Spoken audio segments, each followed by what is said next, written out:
अगदी 20 रुपयाची जोडीमध्ये अगदी भरपूर सारे पापड बनवा आणि ते सुद्धा खूप टेस्टी.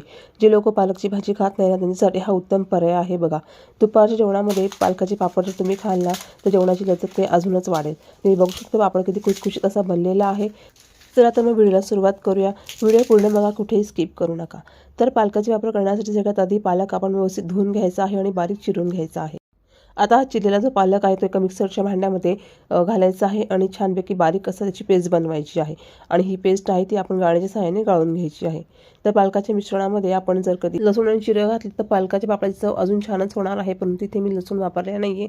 जर तुम्हाला अजून टेस्ट वाढवायची असेल तर तुम्ही लसूण आणि जिरं नक्कीच घालू शकतात. तर तुम्ही बघू शकता की आपण चाळणीने हा जो पालक आहे तो छानपैकी गाळून घेतलेला आहे. हा जो चोथा आहे तो आपण फेकून द्यायचा आहे. आता हा जो पालकाचा ज्यूस आहे तो आपण आता वाटीने मोजून घेणार आहोत. हा किती वाटी भरतो आहे तर हा आता भरलेला आहे 1 वाटीभर. तर तुम्ही जर पालक जास्त घेतला तर तुमचं 2-3 वाट्यासुद्धा भरू शकतात.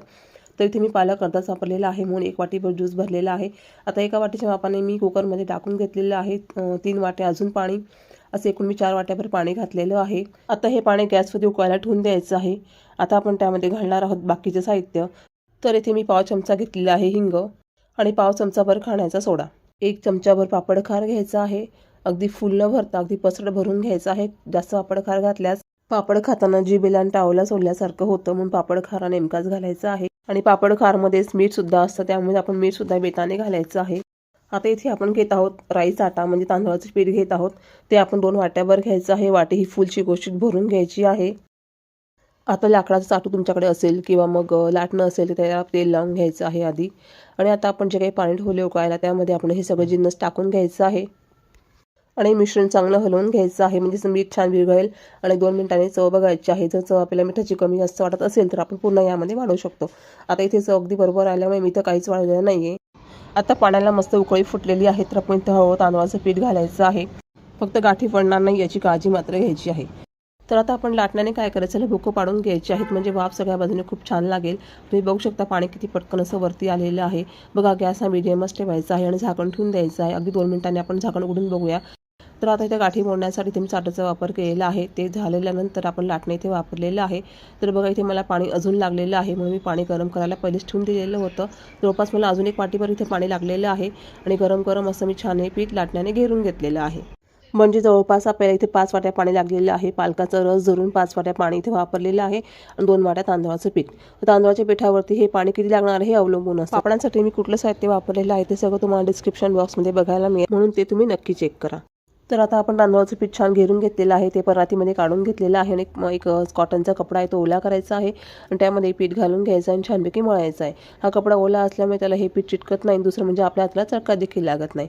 आणि ज्या काही गाठी त्यासुद्धा मुरतात आणि पापडाचं जे पीठ आहे ते खूप छान मऊसूद असं तयार होतं म्हणजे आपल्याला पूर्ण जास्त मेहनत घ्यायची गरज नाही. तर आता हे पीठ आपलं पूर्ण वाफ होण्यासाठी इथे आपण इडली पात्राचा वापर करत आहोत. तर त्यामध्ये पाणी घातलेलं आहे आणि त्यामध्ये लिंबू टाकलेला आहे म्हणजे भांडं काळा पडणार नाही. तर आपण आता इडली पात्राच्या साच्यानं तेल लावून घेतलेलं आहे आणि हाताला देखील तेल लावून घ्यायचं अगदी थोडंसंच.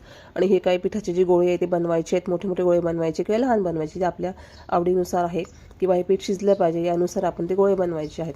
तर आपण 2 प्लेट आपल्या इथे भरलेले आहेत बघा. आता हे छान आपण वाफवून घ्यायचे आहे. तर तुमच्याकडे इडली पात्र नसेल तुम्ही कुकरमध्ये सुद्धा वाफवू शकतात. कुकरमध्ये आपण जवळपास 4 ते 5 शिट्ट्या काढून घ्यायच्या अगदी पटकन होतात.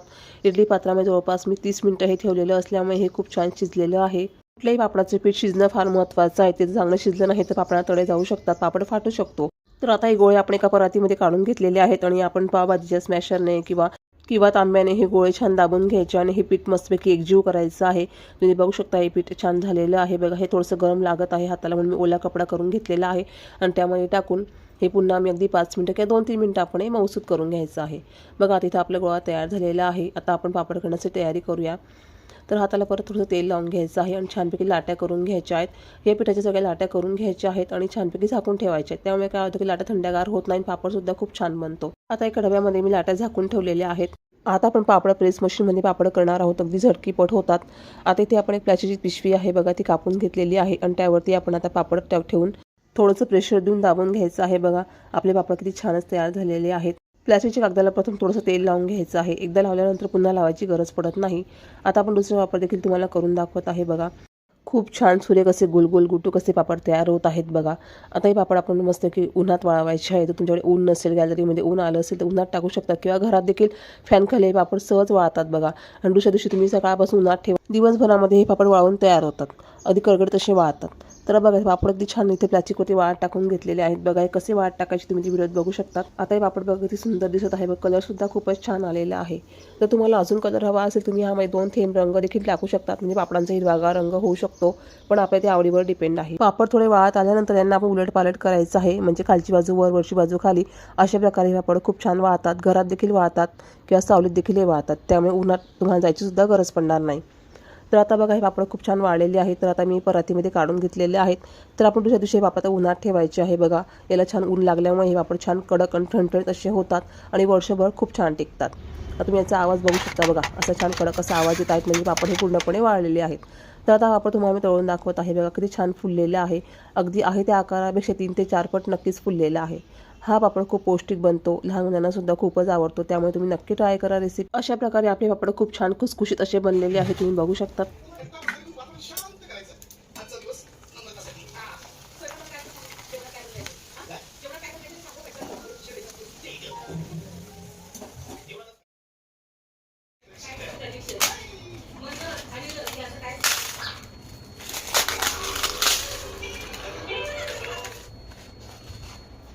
अगदी मस्त खुसखुस अशी पापड तयार झालेली आहेत. तुम्ही आवाजावरूनच तुम्हाला समजत असेल.